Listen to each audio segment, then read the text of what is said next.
So if you've ever been swamped by the mountain of credit card options and you didn't know where to start, this is the video for you. So in just 15 minutes, I'm gonna compress over half a decade of my own learning and mistakes into a fast track guide through my custom 6-tier credit card strategy that has allowed me to rack up millions of points, get over 20 different credit cards, and it has allowed me to use those to travel the world practically for free. Now think of this as your own custom step-by-step guide that's gonna show you exactly which cards to go for and how to squeeze every last benefit out of them. Not only that, but we'll be explaining the tiers so clearly that you'll have an idea of how the entire credit card world works. So here's how we get started. Between the credit card tier list, I'd say there are these 6 main tiers. You got your baby cards, your beginner cards, your mid-game cards, your business cards, your premium cards, and your elite cards. Your baby tier cards are gonna be people who got terrible credit. All right, if you're just getting into the space, whether you're a student or you've had some bad history with credit before, this is probably where you're gonna start. Most instances though, even if you're new to the credit card game, a lot of people will actually start at tier 2 as long as they've had no previous bad encounters with these credit card issuers. For your beginner tier cards, I'd also consider this to be your no-brainer tier because all these cards have $0 in annual fees, meaning it's only positive upside that you get. For your mid-game cards, if you stay at a hotel night, maybe even once a year, this category still makes sense for a majority of the people. Within the tier 3, you're gonna get more into some of the annual fees that you pay, but this is really where a lot of the benefits start evolving and coming up. The 4th tier is your business tier. These credit cards are a bit more difficult to get, but they are so worth it because you can be maximizing your point earnings to a whole different degree. The tier after that, you have your premium tier cards. So these are going to be your luxury, fancy metal credit cards that offer you the best benefits possible. And then your last tier, you got your elite cards. Those cards are the ultra baller cards that you probably will never see in your lifetime, and only a select few people in the world have them. With all that being said, let's work through the tiers, go over what cards fit within those tiers, how they stack up, and progress through this tier system. Starting with your baby cards, you have 3 main products: the secured cards, the credit builder cards, and your student cards. Generally, a secured card means you've had some run-in with a credit card company where they're literally afraid to lend you money. In some instances, it could be because this is your very first credit card and banks are a bit more sensitive at this time. But even from my own experience, I was actually able to get a beginner tier 2 credit card without ever having to go through the hoops. Now, if you don't know what a secure credit card is, it's very straightforward. Just think of a prepaid credit card, but with a twist. These are meant to help you, and eventually it could evolve into an unsecured credit card, which is just a regular credit card that we know today. For secure credit cards, issuers will often say, hey, you need to put down a deposit of $100 to $500, and that actually turns into your own credit limit. The banks do this because that deposit you make ends up becoming collateral. So if you end up ever scheming the banks and you don't pay off your card on time, they're just gonna keep the amount that you deposited. These cards are very straightforward. Just pay your balance in full every single month. Over time, you're going to begin to build trust with your bank, and in turn, you improve your credit score and then get a better card. The second card here is a credit builder card. These are fascinating just because they're coming up more within the space recently. As an example, Chase recently released a new product called the Chase Freedom Rise. The way I see this product is just think about yourself playing on the JV team before going up to varsity. A credit builder card is similar to the secured card, but instead of putting a security deposit down that's connected with the card, you're putting your money into a connected checking account with that bank. By doing this, you're going to be improving your chances of getting approved, and this card is best meant for someone who doesn't have terrible credit, but you are still a bit new to the space. Taking a look at this specific product example, even on the home page of this card, it's noted, first credit card, increased your approval chances. Having a Chase checking account with a balance of at least $250 will increase your chances of getting approved. Now, the third baby credit card is going to be a student credit card.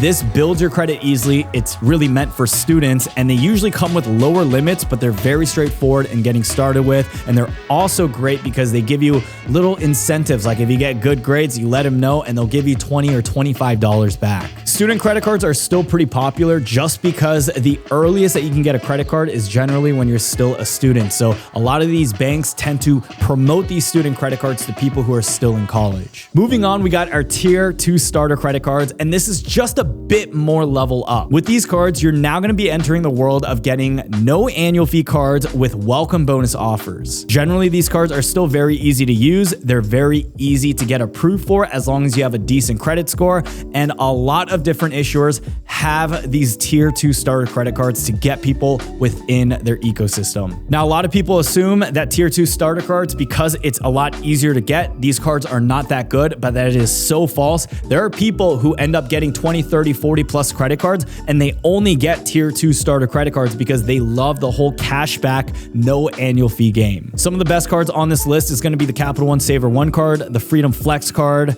The Apple credit card's not too bad, okay, if you know how to utilize it properly, but I would say this top tier right here, Bank of America Cash Rewards card, Chase Freedom Flex, Capital One Saver One card, that's an OP setup. Moving on, you got your tier 3 credit cards. This is where things get interesting because the annual fee now starts going up. So this is the amount that you'll pay every single year in order to hold these cards. And in exchange for that, they're going to be giving you other credits and benefits that you need to offset in order to break even on the card. It's usually between this third tier where cards become a bit more powerful in allowing you to earn in different special categories such as travel, dining, groceries, and more. This is also the point where you can get even things like one free hotel night, as an example with the World of Hyatt card or the Marriott Bonvoy card, but these cards are generally really good for someone working up their ranks. The great thing about mid-tier cards is that they all have some pretty generous welcome bonus offers. So if you spend X amount, you're going to be getting 60,000 points, which is on the equivalence of $600 cash. So for at least all of these cards, even in that first year, if you're getting that welcome bonus offer,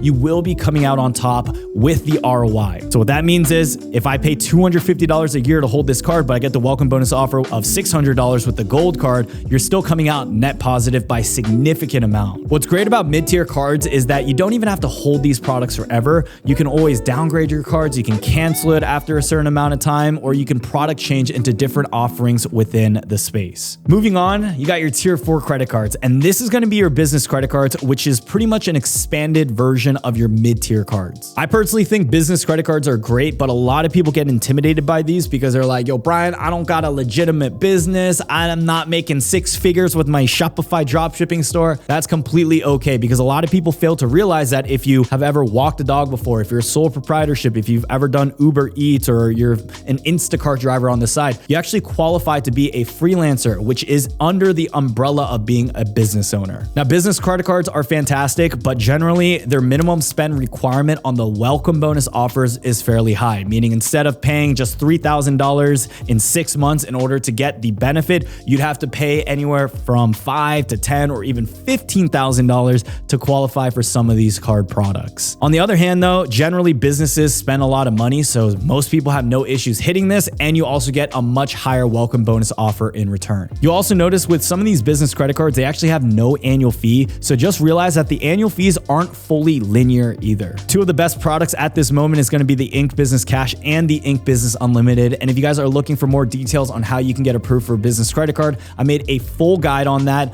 link down below in the description too. Moving on, you have your tier 5 premium cards, and these are usually the cream of the crop. They are some of the best cards to exist, but they come with a hefty annual fee. As you can see, the Capital One Venture X card, $395, and it goes all the way up to the Amex Platinum's annual fee of $695 per year to hold. Now, here's the thing with these credit cards. If you travel a decent amount, or say you have something called a player 2, where you and your spouse, your husband, your wife, whoever it is, you guys can actually work together in getting welcome bonus offers or maximizing the benefits across different cards. Now, someone who owns multiple premium cards, the Chase Sapphire Reserve, the Amex Platinum, even the Amex Business Platinum, which is in my wallet, let me tell you, if you travel, these cards can give you so much benefit. If you're a bit more conservative, you don't like taking huge risks, or you don't travel, I don't see a lot of you finding the value in tier 5 credit cards. But even if you take one big trip per year and you want to make it as luxurious as possible, generally you're still going to be getting outsized value on these cards. Now, generally with your premium tier credit cards, even though these are more heavily geared towards travel, you can still break even if you're someone who stays at home. Now, that's not without saying that traveling is going to make it a lot easier to redeem your points, but at this level, I definitely make sure that you're fully utilizing the benefits benefits. Otherwise, those annual fees can start to add up against you. Now, at this point, we're at the final 6th tier, and this is going to be your elite cards. And within this, you only have 2. You have the Amex Centurion card, which has an annual fee of $5,000 per year with an initiation fee of $10,000. And then you also have the JP Morgan card with a $550 annual fee.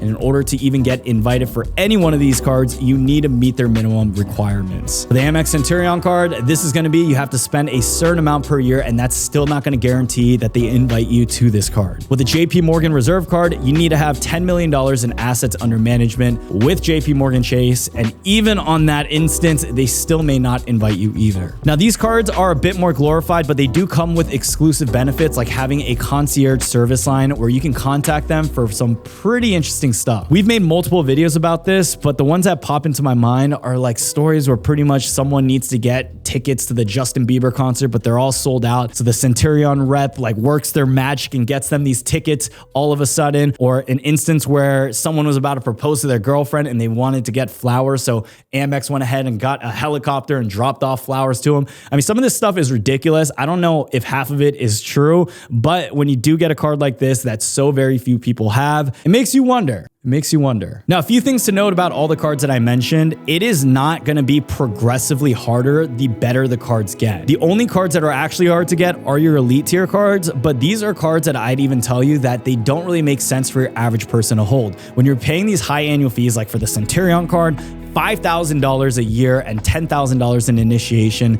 it's really more of just a flexing card. Other alternatives to this would go back to the tier 5 cards like the Platinum card, which compares very well to the Centurion card, or even the Chase Sapphire Reserve, which compares very well to the JP Morgan Reserve card. It's also very important to note that the difficulty level of getting a certain card is going to be different for every single person. Although this is organized in a tier system of where I see the value in, that can also be subjective for others. Another instance is it can be a lot easier to get an Amex Platinum card as opposed to a Bank of America card. For others, it could actually be the reverse.